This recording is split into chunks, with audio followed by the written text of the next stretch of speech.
taong bayan na yung Resolution 10, deadma kayo. O paano? Kaya nga sa akin, wala akong paniniwalaan na dyan sa Senate na yan at saka sa Kongreso na yan. Para sa akin, part ng declaration, isara sila. Yung gusto nyo taong bayan, isara sila. E di, sabihin nyo, gusto ninyo. Ang dami kong gustong sabihin doon sa declaration na yon. Ako yon. No? Nasabi ko na isara yung Senate, yung Congress, palitan silang lahat, mag-appoint tayo, taong bayan ng palibago, eto tayo. Ito yung constitution natin. Pinapalitan nilang pilit yung constitution. Inaayos nila, gusto nilang i-amend. Gago pala kayo. O kami nagsalita. Kung kami nagsalita, kami magbago niya. Kami ang masusunod. Bakit nyo kukontrahin kami? Gusto namin baguhin. Kung meron kami gusto ilagay dyan. Bakit? Kasi kayong lahat, Constitution, yan ang sinusunod ninyo. Judge natin, gobyerno natin, presidente, AFP, lahat, protect the Constitution. Kuno, mga lawyers natin, yung mga congressman, tsaka Senate, gusto nilang baguhin. Kahit anong gawin nyo dyan, kinakailangan i-ratify ng taong bayan. That's how powerful the people of the Philippines. Kayo magsabi, ito ang gusto namin, one time, big time, ito gusto namin. May magagawa sila? Wala. Kasi yan ang gusto namin. But it has to be majority of the Filipino people. Hindi pwede yung 100,000, hindi pwede 1,000,000, 2,000,000 at magsasabi. Yun ang masusunod. Hindi pwede because in fairness to BBM and his administration, meron 31 million na bumoto sa kanya. Na kahit sabihin mo 20 million, dinaya na Smartmatic, meron pa rin 11 million. Yung 11 million na yon, na isa ako doon na umantras, kahit may 1,000,000 na umantras, mayroon pa rin 10 million. Na yung salita nila, yung 10 million, hindi pwedeng baguhin ng 2 milyon. Pinakailangan, madami talaga tayo nationwide, worldwide, na taong bayan, pare-parehas ang sinasabi. Ayaw na namin. June 12 is a declaration of number 1, a series of declarations ng taong bayan. Etc. Yun yung ayaw na namin. Yun yung generic declaration. And agree tayong lahat doon sa tingin ko, lahat na magpaparamdam. June 13 is the second declaration. 14, the third declaration, and so forth. Nasa 18 na ako. 18. Abot na ako ng June 30. From June 12 hanggang June 30, 18 days. Nasa 19 pala ako. Abot na ako July 1. Bawat araw, ibablog ko yung declaration ko. May mangyari sa akin ngayon, mamatay ako, o kaya meron tumarantado sa akin, o kaya supilin ako, yung mga declaration na yon, i-video ko na, i-upload ko na, ipapasa ko na. Okay. That's why kung tayo, through social media, ilalabas natin yun ang gusto kong makita. Na profile picture ninyo, Facebook post ninyo, mga reel ninyo, 1 second, mga shorts ninyo sa YouTube, mga content ninyo, mga email ninyo, mga whatever, pictures ninyo, make it na 1 whole day. And then, yung mga susunod na araw, another series na yan mapupuno yung SOCMED ng panay, natin, yung boses natin. That is empowering the Filipino people. Hindi military. Ang Armed Forces tsaka PNP nanonood at they will support kung ano yung nakakarami. Tayo yun. Pakita lang natin. BBM, makita nila. Sila rin mag-organize. Sila rin magawa. Hi guys, magandang araw po sa inyo lahat. Ito naman pong muli ang inyong lingkod, si DIY KKB Informative. At ngayon po, ito po yung aking segment number 4. Wow! Ito po yung pinahiwatig o pinahayag ni Sir Dado kung ano-ano yung mga kanyang People's Declaration. So, ang sabi niya rito ay magsisimula siya ng June 12. Tapos, yun yung kanyang first video sa declaration at susunod nun ay June 13 and so on and so forth. So, meron na siyang 19 na declaration. Araw-araw ipopost niya yun simula sa June 12 Independence Day. Naka-ready na yun. naka-private na nga sa kanya yun. I-click na lang niya para ito ay maging public views. So, tunghayan natin guys kung ano itong mga declaration niya na tinutukoy sa kanyang pagpapahayag dito sa interview ko kay Sir Dado na si Captain Clemente Enrique Jr. ng Scout Rangers. So, simulan na po natin. At bago po ako magpatuloy, ay ako po muna magpapasalamat. Alam niyo naman, bago ako magpatuloy, ginigreet ang aking mga viewers. Salamat po. At ang aking mga subscribers. Salamat po. Na patuloy na sumusuporta sa ating YouTube channel, DIY KKB Informative. Maraming salamat po sa inyong lahat sa pagtitiwala niyo po sa inyong lingkod, sa inyong abang lingkod, si DIY KKB Informative. Thank you po. From the bottom of my heart. Maraming salamat po. So, ituloy na po natin. So, ito po yung sinasabi niyang mga declaration. Pero hindi po kompleto to. Kumbaga, pinatitikim-tikim lang po tayo dun sa explanation niya dito. So, marami po ito. So, simulan na po natin.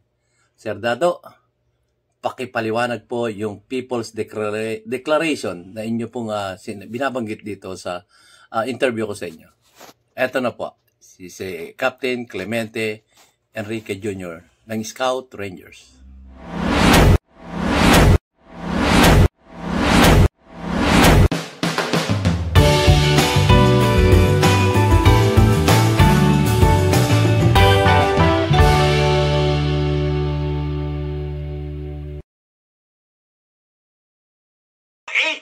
Na merong may cellphone, kalahati lang nun, that's 40. Magsalita. Kay Marcos, magsalita rin. Majority wins. Then, nandun pa rin tayo sa diplomasya, nandun pa rin tayo sa rule-based na country na nakikinig tayo. Pero kung kunyaring nakita at kayo, yung gusto nyong, teka, paguhin natin, mali ito, ninanakawan tayo ng tarantadong hinayupak na mga to, mga walang yato. Ang nagmamagaling itong mga senator natin, akala mong gagaling magsalita, panay maimbestiga-imbestiga. Pero wala naman tinatapos. Tapos nun, tingnan yung ginagawa kay Pastor Kibuloy. Ikukulong, merong warrant of arrest. Palagkaganon, investigasyon lang naman yan. Ayaw matin ng tao, right ngayon, ayaw niya kasi sinisira ninyo. Nakita ninyo, doon pa lang sa testimonya ng mga witness na nakatakip yung muka, hindi mapakilala, ay sabihin yung pangalan, nag-accuse na nag-accuse o national TV. Ay kung ako si Pastor, talaga ayoko magpakita dyan. Mumurahin ko pa kayo. Kung pumunta man ako dyan sa Senado, sandamakal na mura ang aabutin ninyo. Masama example yon sa aking congregation. Mga kagaguhan yung ano.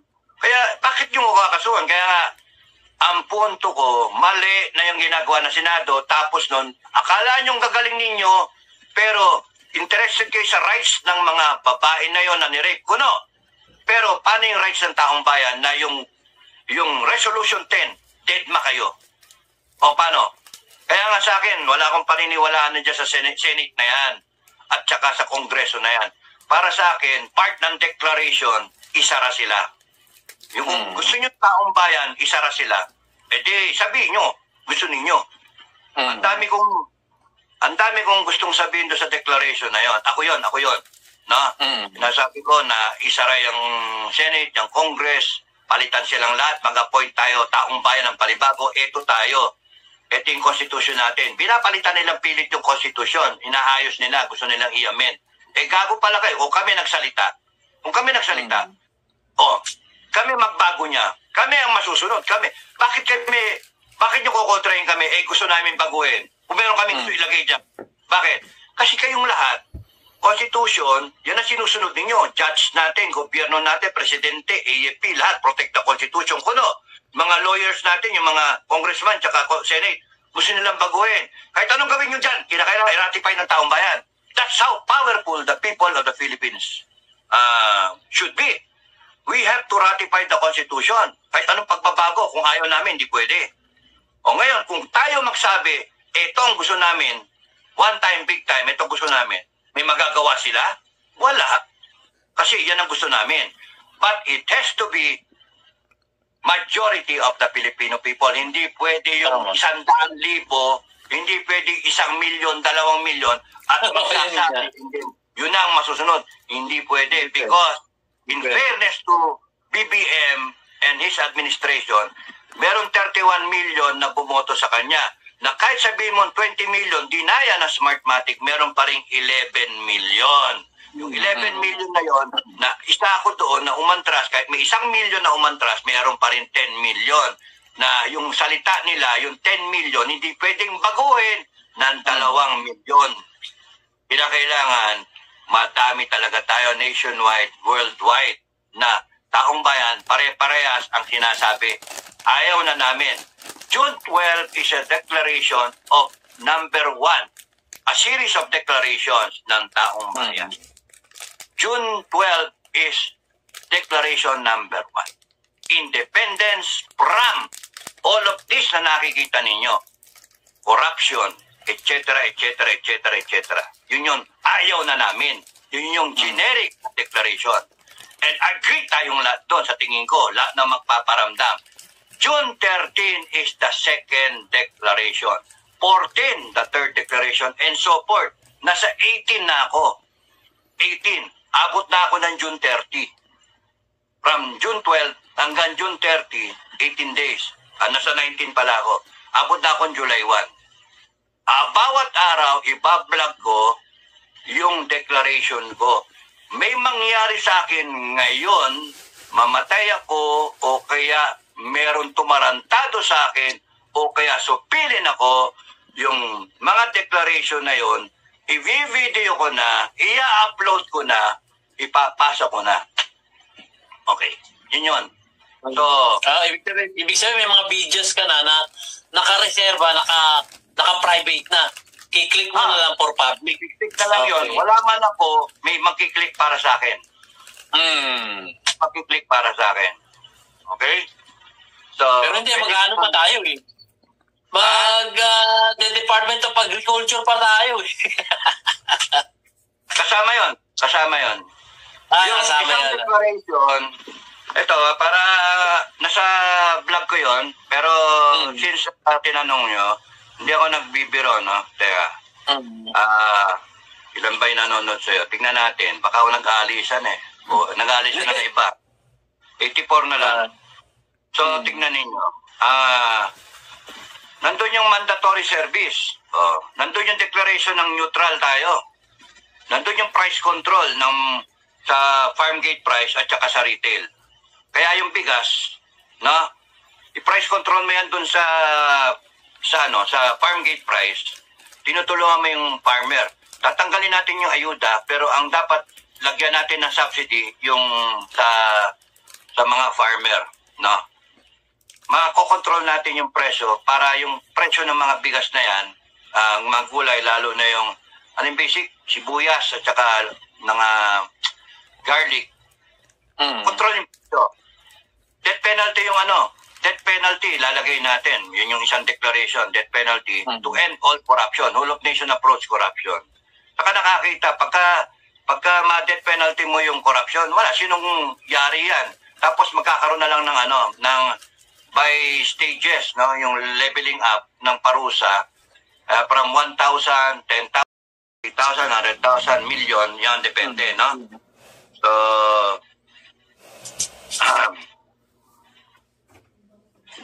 ayun, death penalty, closure ng Senate, declaration ng EC na di ko pwede sabihin eh.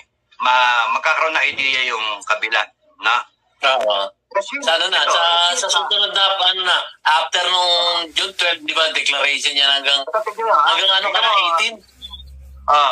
Nasa 19 na ako. Tingnan mo rescind the 2024 budget, revert to the 2020X budget. Tingnan nyo Tapos nun, may sinunod pa ako.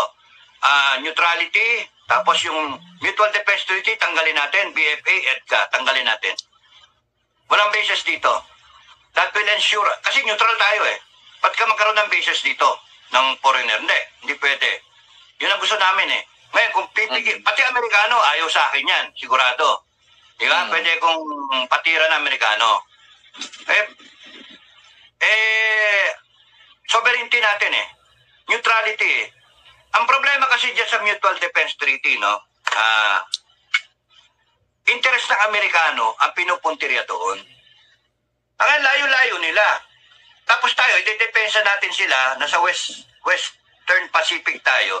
Mapag-area Amerikano, yung bases nila dito, tayong lalaban para sa kanila. Ang mga animal, hindi naman sila lalaban eh.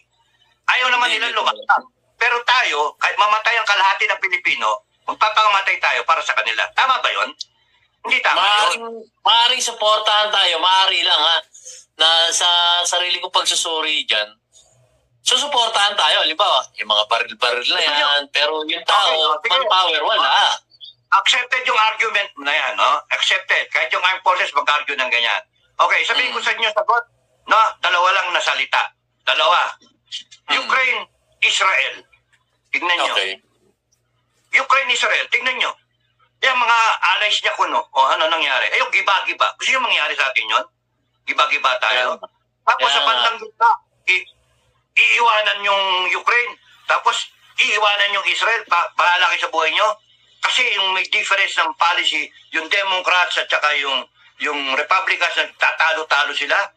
O paano ngayon yung gera? Nagsimula. Gusto nyo mangyari yung gera sa China and Philippines, o kaya China, Taiwan, obligado tayo, tutulong tayo sa Taiwan. Kung nag-declare tayo, neutral tayo, wala tayong pakialam sa lahat na yan eh. Maggirahan kayo, magpapagod kayo, wala kami pakialam. Magsosupply lang kami ng pagkain sa inyo kung gusto nyo gawing hospital ang Pilipinas, payag kami, pwede. Dalhin nyo dito yung mga wounded na Russian o wounded na Chinese, yung wounded na American, yung babae lang, kaming gagamot. Huwag yun na lang. Parang merong pangyayaring ganyan, parang Sweden ba yan? New Zealand, ano ba? Ano ba bansa yan? Ganun, Switzerland. Switzerland. Nagawa nila ng Switzerland, brother, pumupunta German doon sa Switzerland. Pumupunta yung British, tsaka Amerikano, allies, French. Nandun sila. Kapi-kapi ka doon. Nandun sa kabila yung German. Wala kayong pakailaman. Neutral yung country. We can be the neutral country in Asia. And then, wala tayong pakialam. In-check, pumasok ka. Amerikano, pumasok ka. Japanese, etc. Magkapi kayo dito. We will charge you na mura. Tourist pa rin kayo. You go to our beaches, mag-R&R kayo.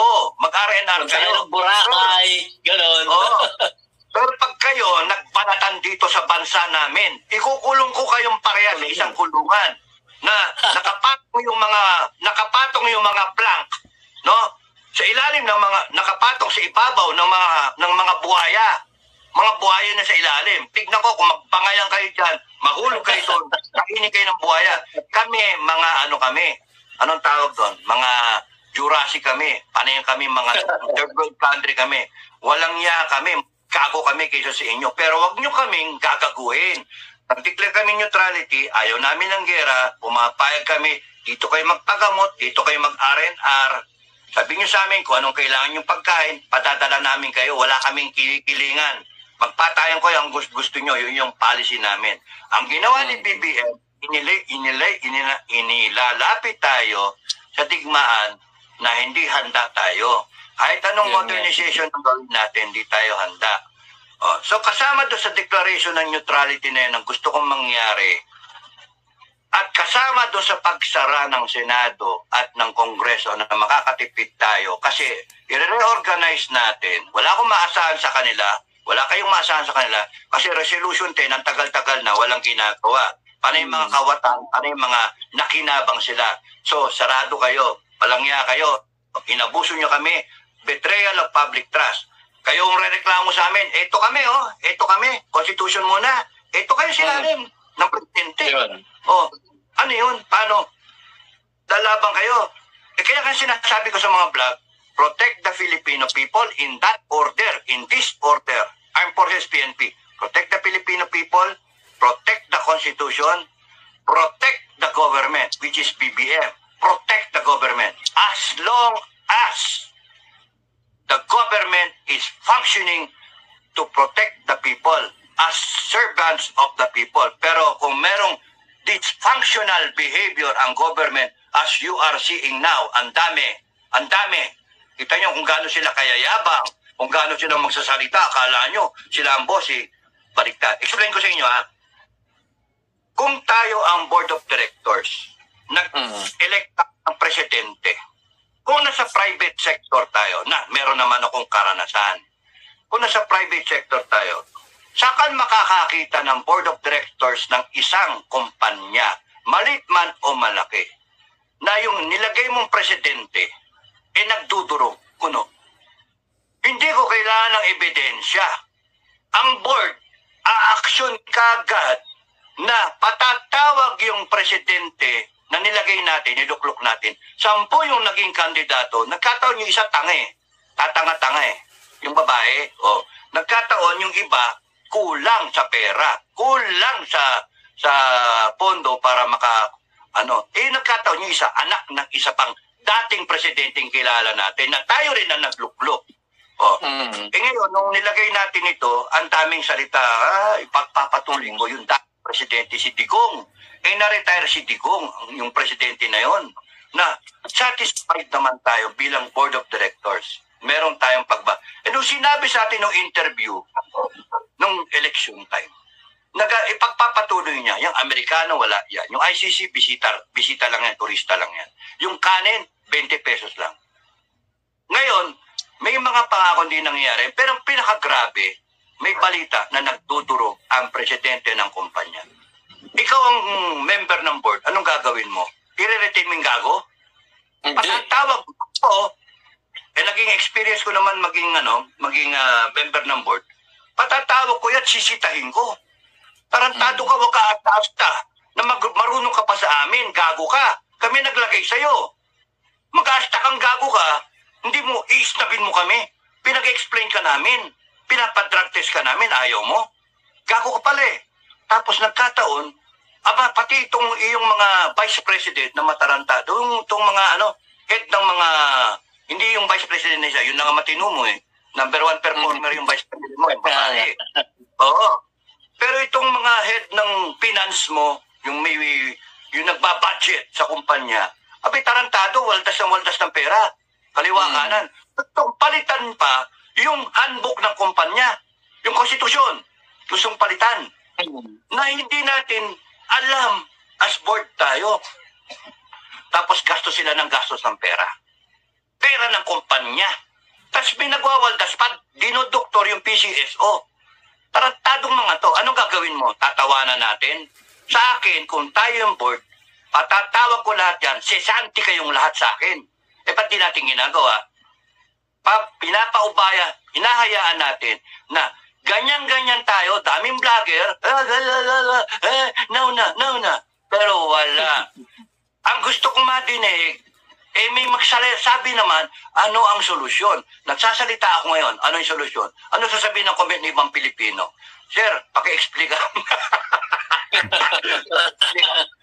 Sir, bakit milyon-milyon na kailangan? Gago pala kayo. Saan kayo nakakita ng kumpanya na yung Jollibee, kikilos na babaguhin yung sistema na hindi tatanungin yung kanyang mga shareholders.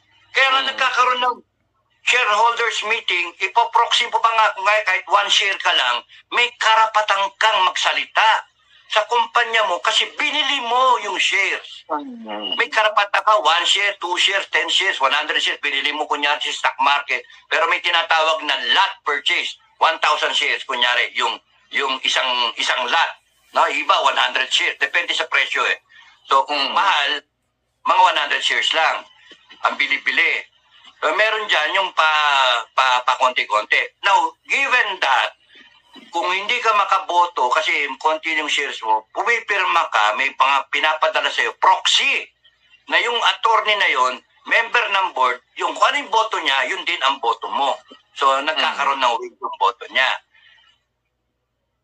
Tayo, ginagawa natin, nagbobotahan tayo rin every 3 years. Naglalagay tayo ng mga tao, niluluklok natin. Ngayon, may tinatawag tayong term ng office, 3 years yung, every 3 years, presidential nga, and then midterm, hanggang barangay captain yon defined.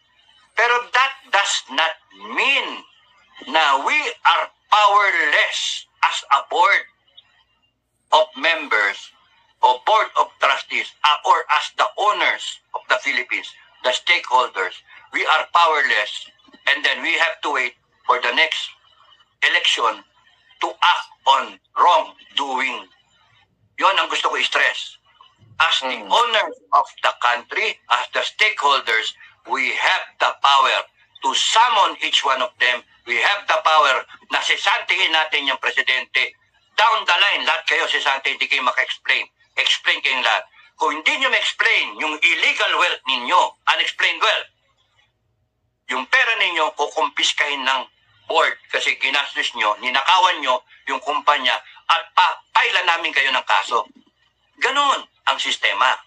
Hindi pwede yung tirada tayo, ganyan, ganyan.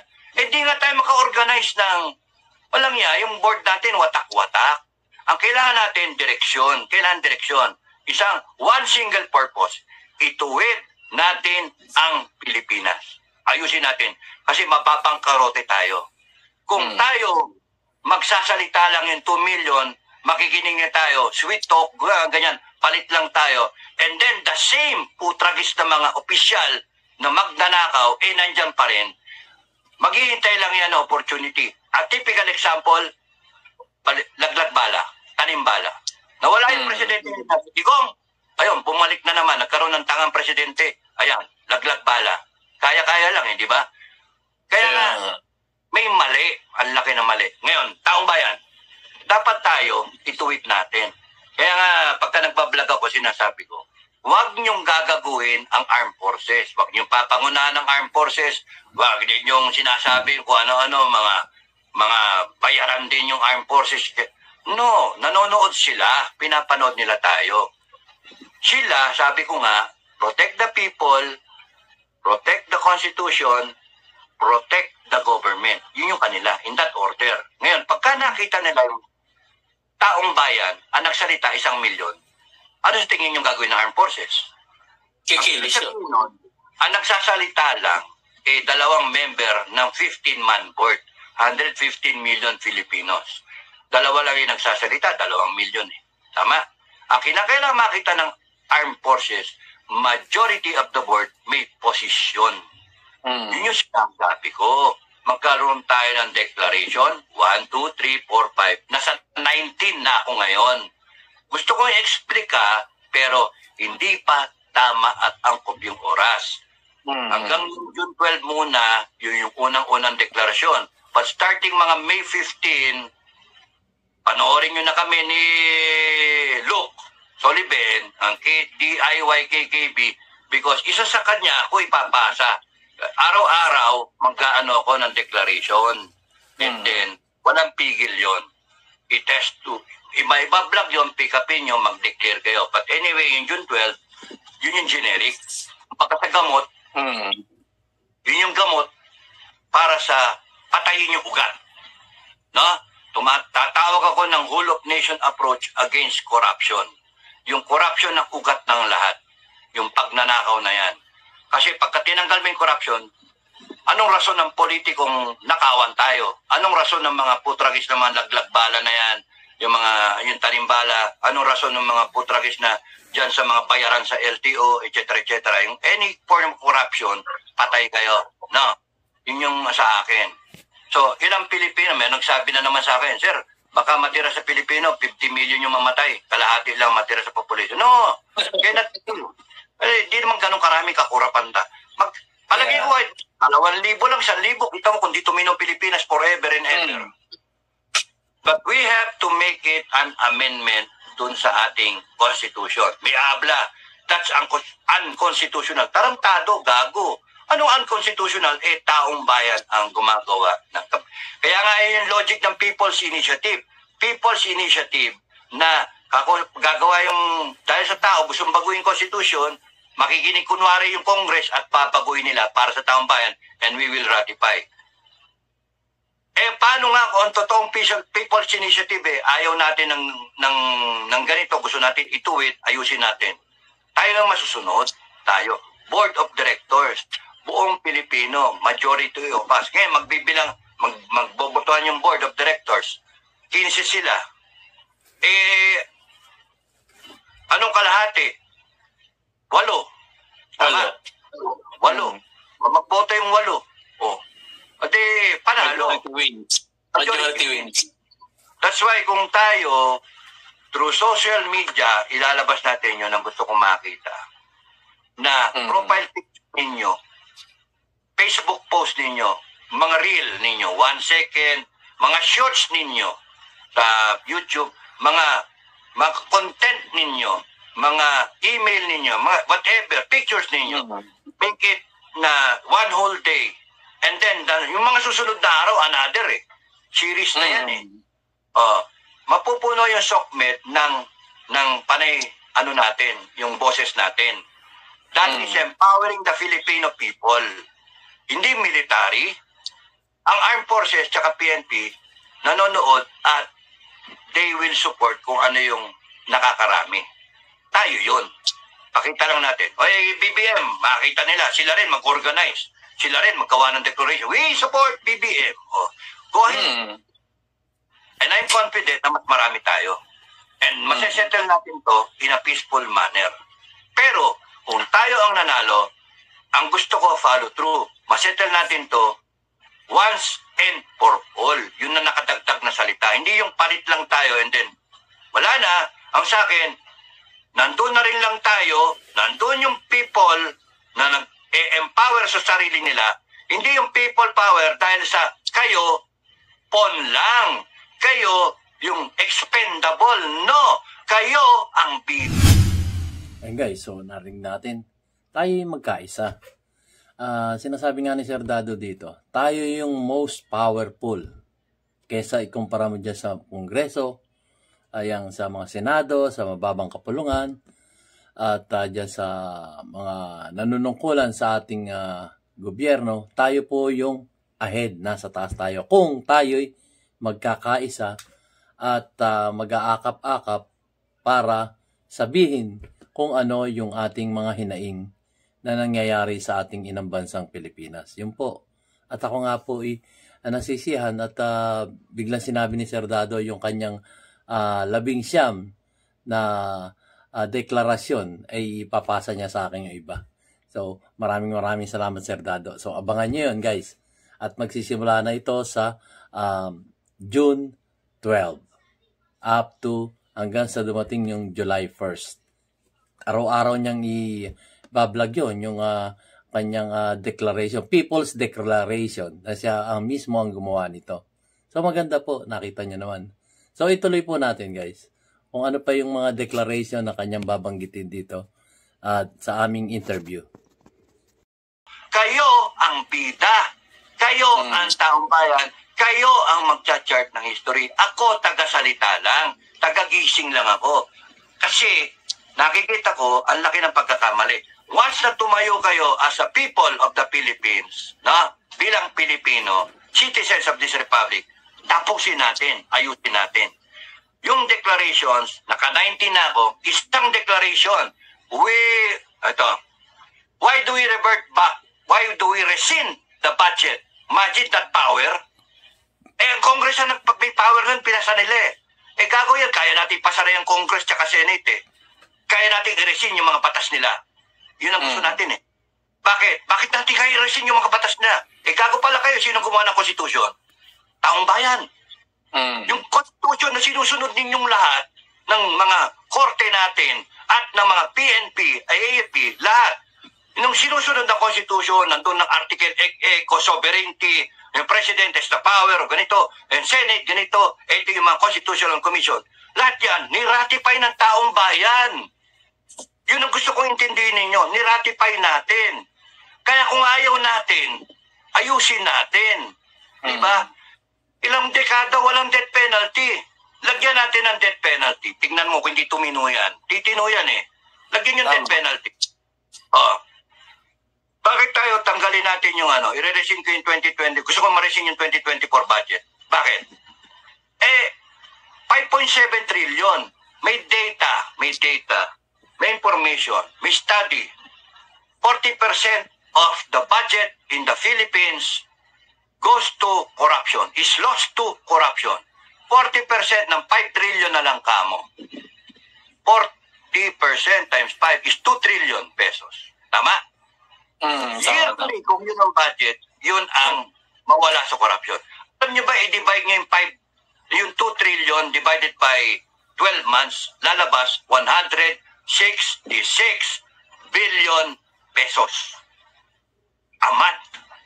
Yun ang nawawala sa korupsyon. O, taong bayan, 166 billion. Isa sa declaration ko, no? Ipondohan natin yung armed forces natin for matapos tayo mag-declare ng neutrality, sentido common, palakasin natin yung ating armed forces. Pondohan natin. Kasi wala kang aasahan. Ngayon, asa-asa tayo sa mga Amerikano at kaninong allies, hindi tayo nag-iisip seryoso sa ating depensa. Neutral tayo, sa makatwid, isipin natin yung depensa natin at ating mga reservists, ang ating capability. Sa akin, okay lang. Makatipid ka ng 166 billion kasi death penalty, zero tolerance for corruption. 166 billion. Ang sa akin, ang gusto kong magawin natin, 500 billion to 1 trillion per annum ang ilagay natin sa AFP modernization. Matutuwa ang armed forces dito at kakampi sa inyo. 500 billion to 1 trillion per annum for the next 10 years. Pangulong Marcos nagbibigay ng 2 trillion na budget sa armed forces, na ganyan-ganyan armed forces, sa 10 taon. Lintik na yan. Tapos na yung gera, nandun pa rin yung tayo, nag-aabang pa rin tayo ng budget. Sa akin, seryoso, 500 billion. Saan mo kunin 500 billion? Makakatipid ka nga ng 2 trillion. Yung 1/4 nun, ibibigay mo sa armed forces, taon-taon. Zero tolerance tayo. Mag-i-implement ng AFP, PNP, i-modernize natin para tayo makaprepare. Provided that, may provided ako, provided that yung ating modernization will be focused on attaining a self-reliant defensive industry. Tayong gagawa na sarili nating mga jet, tayong mga barko natin, mga fast-craft, mga sarili nating mga bases, sarili natin all over the country. Sarili natin. So that we can defend ourselves. And then provided again that ma-organize natin yung 40 million nating reservists, matitrain natin at equip natin because we have our own defense industries. Magturo tayo, hindi ng mga piloto, magturo tayo ng mga magpapalipad ng drone, mga nasa container ba ng mga Pilipino. Hindi ako naniniwala makipagtukpay yung mga Pilipino. Magaling man tayo, pero what's the proof? What's to prove? Magagaling na tayo, alam natin yon. Veterano tayo sa gera. Pero ang gusto ko, yung smart thinking. Ba't nyo padadali anak nyo para mamatay? Ang sa akin, paturuan niya anak nyo para makaisa sa kalaban kung meron man. Hindi naman tayo makipaggera, neutral tayo. So, again, provided that yung armed forces we look at it kasi na makagawa tayo ng mga arsenal natin sarili. We can be dependent on ourselves sa pagdating sa bala, replenishment. Meron tayong Luzon, Visayas, Mindanao na Tapos sinabi ko rin doon sa para hindi ko makalimutan, nag-cross sa mind ko. Ayoko kasi, kita nyo, nagkakaroon na idea yung kabila.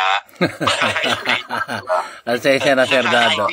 Sige, hanggang dito naman po, guys, at isusunod natin yung kanya naisip. So, ayun, guys, natunghayan nyo na ang brief na mga explanation niya patungkol dyan sa declaration, People's Declaration, na siya mismo ang gumawa. Bright idea talaga. Marami siyang mga iniisip na possible na pwedeng mangyari, pwedeng gawin sa ating inang bansang Pilipinas. Napakaganda po ng mga People's Declaration na kanyang iminumungkahi at nagawa na niya at ibablog na lang niya to.